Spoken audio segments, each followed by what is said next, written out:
Mirë se vini në emisionin tonë të ri, Tash e Tutje.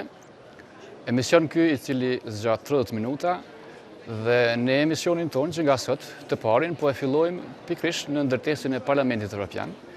Institucioni ky I cili ishte dhe është gjithnjë ndër më aktivet nga ato të Bashkimit Evropian për situatën në Ballkan dhe perspektiven dhe të ardhmen e qytetarëve të rajonit drejt Bashkimit Evropian. Për këtë arsye, kemi zgjedhur që emisionin tonë, serinë e emisioneve tona, të quajtura Tash e Tutje, ta fillojmë me një deputet I cili është me përvojë jashtëzakonisht të gjatë në Parlamentin Evropian, njohës shumë I mirë I rrethonave në Ballkanin Perëndimor, është deputeti nga Gjermania, zotëri Bernd Posselt. Mr. Bernd Posselt, thanks for coming to our 30 minutes debate. What I said in Albanian was that I choose to invite one of the most experienced MPs in the European Parliament who has been dealing quite deeply and constantly about the Western Balkans regions. Thanks for coming. And let's perhaps, before going into the core of what's going on today in the Western Balkans, and that's about the negotiation between Kosovo and Serbia, perhaps we should go back a little bit and ask for your analysis. What happened during the last 13 years since the war in Kosovo ended? That in Kosovo we have two different pictures related to the Serb minorities in the north of Kosovo and the rest of the region. At the second part of the Kosovo, in the rest of Kosovo, we have quite, if I may, a substantial progress made in terms of integration of the minority into Kosovo daily life, in Kosovo institutions, led by majority Albanians, but that's not the case in the north. What happened down there during 13 years in that part of Kosovo? What's your analysis? I think, first of all, we must be happy about the development in Kosovo. This year, it's 100 years ago since the Balkan Wars.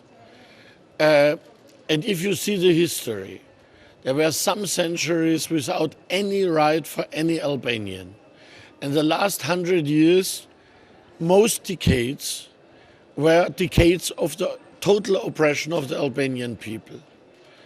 And I think what we saw in the last 10 years may be problematic, but it's better than everything in all the decades and centuries before. And so, first of all, I think we should be grateful that Kosovo is now free, that Albanians have their own state, and that it is not possible to build up a perfect democracy within some years is clear. Concerning minority rights, I think the minority rights in the Kosovo constitution are better than in most of the member states of the European Union. In theory, in practice, Legislation is there, but it's not fully implemented. Yes, but first of all, you have a base. Yes. If you see, I like France, for example. Okay. But in France, there are no minority rights, not at all. And other member states do not know minority rights. Kosovo has it in the Ahtisaari plan. Kosovo has it in its own constitution. Kosovo had minority rights in the constitution of President Rugova in the underground republic, which was before the Ahtisaari plan. I know it was difficult to implement, but the legal base is there. And now this legal base has to be used. And I think a majority of the Serb minority has learned that it is better for a minority to use these chances. A minority in the minority, the Serbs in Mitrovica, have not learned this. They are misused by a neighboring country. So you are saying that it's Belgrade politicians who are fueling the fire a little bit in the north of Kosovo? Yes, I do not say that no Kosovo doesn't make any mistake. There are mistakes on all sides, like always in life. but the chances are good in Kosovo. But how you explain the fact that during 30 years there is NATO in Kosovo, KFOR troops stationed there, there was UNMIK. Who shares the biggest responsibility that we are dealing with this situation? I have learned. Black picture in the north, nearly white picture in the south of Kosovo. Yes, the problem is, I think, after a war, after an oppression, after expulsion, it's not so easy to reconciliate people. For example, I am the spokesman of the so-called Sudeten German minority. These were 3 million people in Czechoslovakia.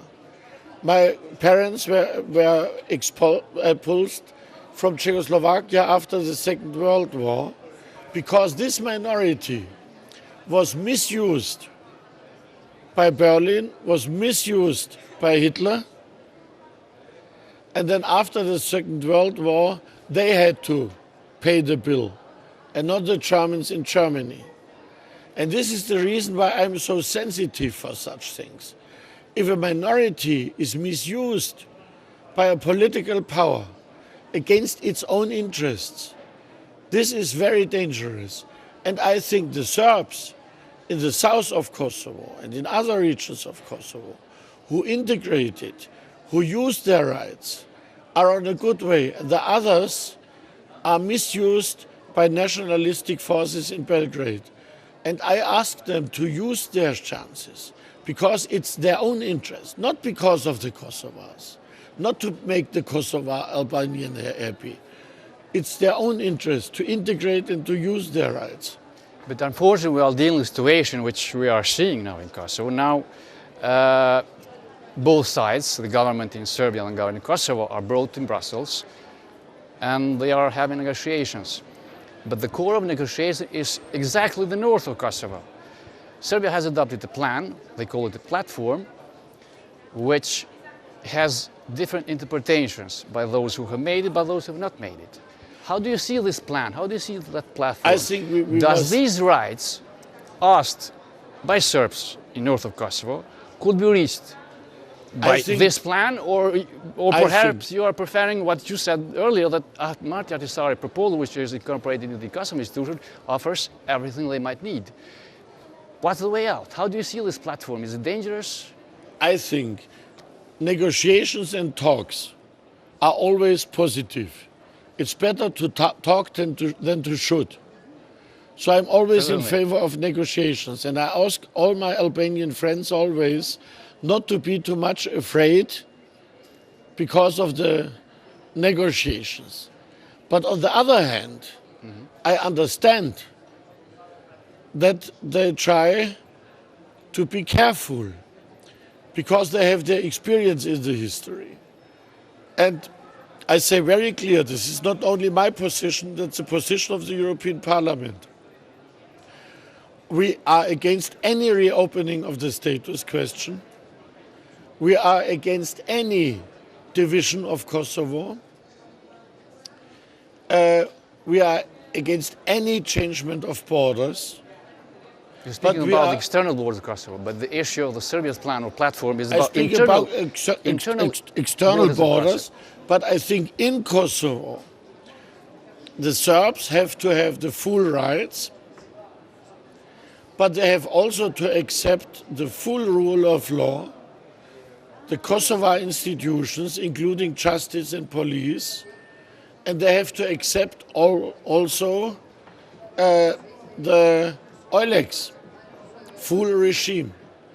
And I think this has to be learned by them. The problem is the double structure there, and we as European Parliament say very clear, Serbia and the Serbs in Mitrovica must delete the double structures.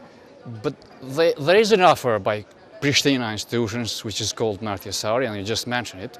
And then there is the request by Belgrade and local Serbs in northern Kosovo, which is called Platform Autonomy for Serbian Municipalities. Now, there is a fight between two options, two offers, which is the core of negotiation led by Catherine Ashton. I think the base of the Kosovo constitution is enough. Okay. it's a very good base, including the Ahtisaari plan, for an excellent minority right. And you must see, on the other hand, for example, if I go to Serbia, they are speaking about minority rights, but they do not exist. I know very well the Preševo Valley. There are no minority rights. And I think we need no double standards. We need the same standards for Serbs in the south of Kosovo, for Serbs in the north of Kosovo, but also for Albanians in Serbia. At least I'm absolutely against changement of status, changement of borders, but I'm in favor for a regulation which gives all sides the same minority rights and the same standard. This is a long way, but I think to have a long-term stability is only possible if you have no double standards. Putting it clearly, you are saying there is an Ahtisaari plan. That's what the Yes. Serbs in those should get. Yes. Not Serbian platform, no autonomy The internal. negotiations are helpful, but the aim of the negotiation is not to create a new status. Some people may want to have a new status, but I'm against a new status. If both sides agree, okay, they can have it. But if not, and I see it not, these negotiations are for, that's very clear, are for the solving of practical questions. Border regime, fight against criminality, university degrees. That was the first part of the Yeah, talks. it's still Now part. they are really concentrating on the political issues, which Yes, is political issues, yes. But the status issue is not a part of the negotiations. okay. Yeah, you just mentioned the southern Serbia, or which we know as the Preševo Valley, the Yes. three municipalities in that part of Serbia. Then many have been expressing their worriness that the eventual, or Serbia's insistence on the autonomy for Serbian municipalities might have a domino effect, like in Preševo Valley, then No, Albanians it's not in a Macedonia. domino. It's the opposite. This is the difference. If you give... What I'm trying to Yeah. say that, I mean, when the negotiation was started here in Brussels between Prime Minister of Kosovo and of Serbia with Ashton, we had reactions by Albanians in southern Serbia and in Macedonia. And they were trying to get the message that if eventually Serbs in north of Kosovo get something more than or out of Ahtisaari, we should have the same thing. Why we should stand still and ask for nothing? So there's another dimension of those who say Ahtisaari is enough, no autonomy for Serbs in Kosovo. Ahtisaari is autonomy. I'm sorry. It's not Ahtisaari the is a same way that Serbian platform is asking for. The best autonomy in Europe is the system in South Tyrol. And if you compare the solution in South Tyrol and in the Ahtisaari plan, I was among those who were always contacted by Ahtisaari, and especially also by Ron, who negotiated with Ahtisaari. They both are experts on minorities.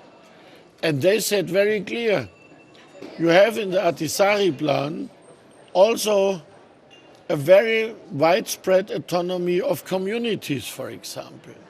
Which is distributed to the individual local municipalities. police and so on in the municipalities. Yes. And I think this is a good solution. I believe that you are making the distinction between the Ahtisaari plan in terms of distribution of powers in education, healthcare, police, yes, to the individual municipalities of the Serbian minority. Yes. And the plan which Serbia is proposing is quite making I know regrouping what Serbia that, is proposing, but this is not my opinion. Okay, so you are quite clear about it. I'm very clear about it. I ask my Serb friends if I meet them to do something for their own minorities on the standard of Kosovo. Which should be? Do you have a model of it for it? Yeah, please take the framework of the Kosovo constitution and use it, for example, for Preševo You Valley. are making quite an interesting, perhaps the first one to make a strong point and putting the issue of the subject to the Serbian side. They have to do the You are the same. first one making this proposal. Now we are dealing with the wish of Serbia to negotiate membership in the European Union. I'm in favor of this membership, but this membership means also that they have to give minority rights to all their minorities, and on the same standard than others do. Okay. Yesterday we saw that majority of the Serbian citizens, they already believe that, and the figures are going a little bit higher than 60%, they believe that Kosovo is already independent. How significant is this change of perceptions of the Serbian citizens in Serbia about Kosovo? How this could have effect on Serbian politicians and their approach, or Serbia's approach toward the EU membership? I saw it since a long time. I'm often in Serbia. It's coming now. Yes, I know, but I saw the development since a long time. I'm often in Serbia, and if you read my interviews 3 or 4 years ago, also in the Serb press, I saw that young people, intelligent people, open-minded people started a lot of years ago to say, what shall we do with Kosovo? We have our own European way and they should have their way. And we need to organize a good neighborhood. This is a lot of years growing up as an opinion. The main problems are some people in the cultural life and some people in the political life. And I, for example, criticized very hard President Tadic because he had a good image in Brussels. In the question of Kosovo, he was a hardliner. I think that President Nikolic and his people, they are not the people I love and cherish. But I think they are more realistic than the government before. And the people in Serbia Can you explain this? becomes more and more realistic. Can you explain this? You're saying that Tomislav Nikolic, who is a former member I know, of the party, I know who he Can you is. explain what does it make that he is more realistic? I think he is pragmatic. He knows that Kosovo will never become a part of Serbia. And so he is thinking about the future of Serbia. But going back to these I held opinions, speeches in Serbia, for example. Yeah? And I said to the young people I met, I said, look at a map. I like to travel with train.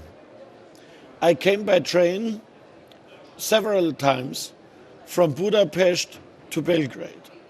I said to them, if you have a high-speed train like in France, in this plain in Hungary, to Vienna, to Regensburg, to Nuremberg, to all these places in southern Germany, you are part of the Danube region. This is your European future.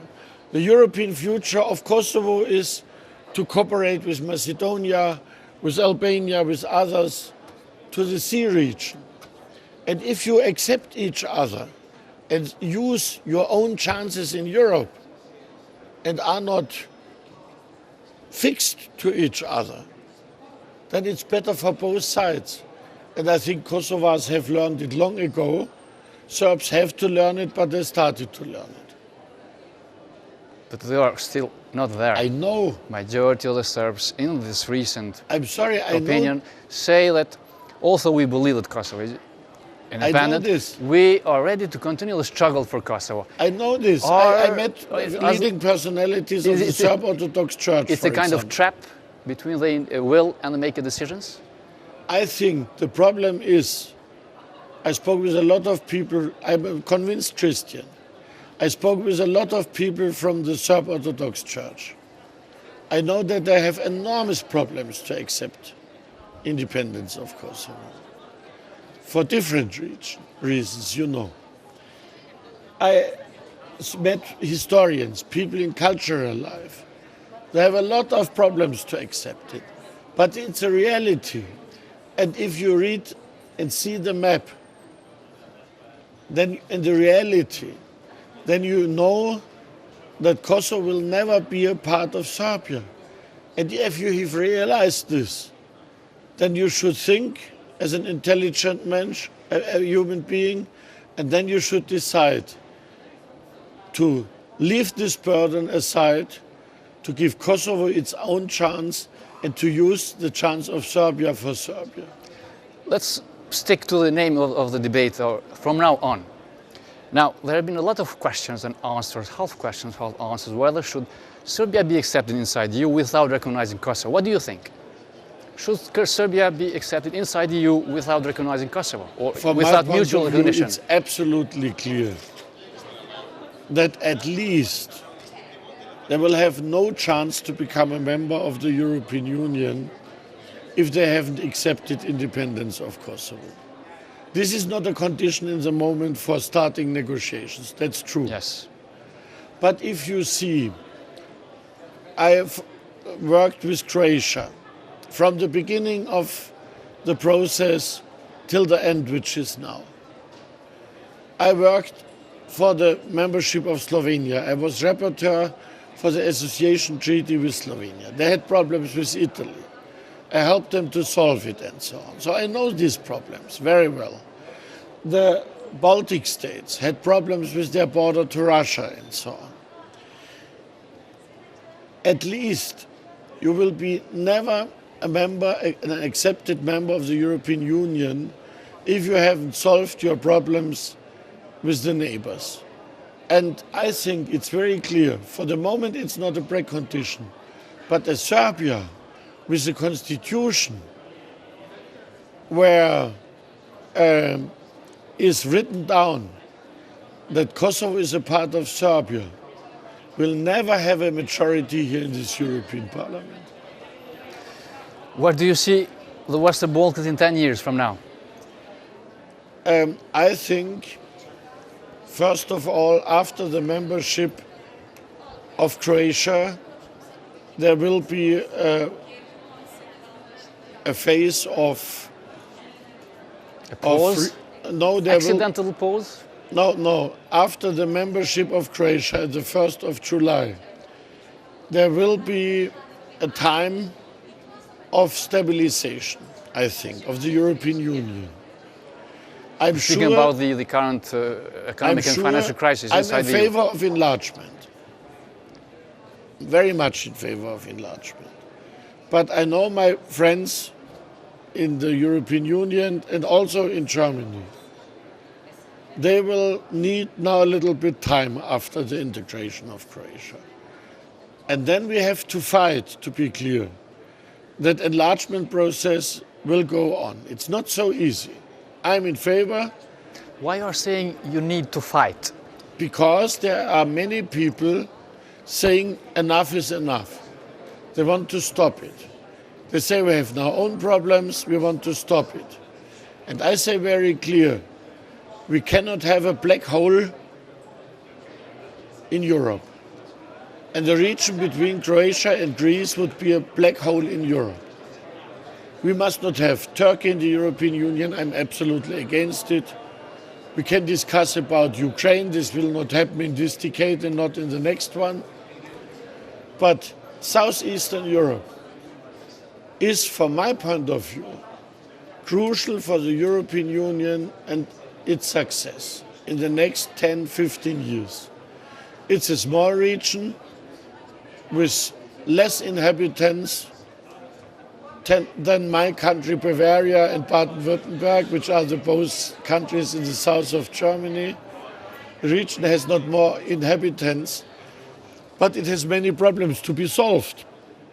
And this is the point why we have to concentrate on these countries. I'm in favor of enlargement, but you must know there are also many forces saying, let's wait and see. So you are addressing a wake-up call to the EU capitals, or to those who are Eurosceptical about the further enlargement of the EU, to keep going it's not a question of Euroscepticals, it's a question of internal problems of the EU? Internal problems, yes. But that could be a temporary eventual accidental Polish. Yes, but you know, many people, also those who are very pro-European in my country, are saying we must integrate more before we enlarge. So you have Eurosceptics saying that's enough enlargement, Yes. but you have also very clear pro-Europeans saying now let's concentrate on internal integration and not on enlargement. And I think we need a pragmatic solution. We need a not too long time, but we need a time of consolidation, 1-2 years. And during this time we have to prepare negotiations or to negotiate. And then we have to push again enlargement, but only with Southeastern Europe, not with Turkey, not with others. And I think at least these countries will become members in the European Union in the next decade. This is my clear opinion. Where do you see Kosovo after that? Kosovo will be a very good member of the European Union, like Serbia, like Montenegro, like Macedonia and others. I'm not afraid about the future of Kosovo. But when you They say have enormous- will be a member, the current rules of the EU enlargement are made on basis of the unanimity. There are 5 countries who are not recognized Kosovo. But What makes you so optimistic that this hurdle will put because aside? when and I started to work for European integration, there was an iron curtain. Half Europe was under communist rule. The European Union, when I started to work as a young assistant of Otto von Habsburg here in the European Parliament, the European Union had 9 member states. Now we have 27. And if you have seen this enormous changement, you are optimistic.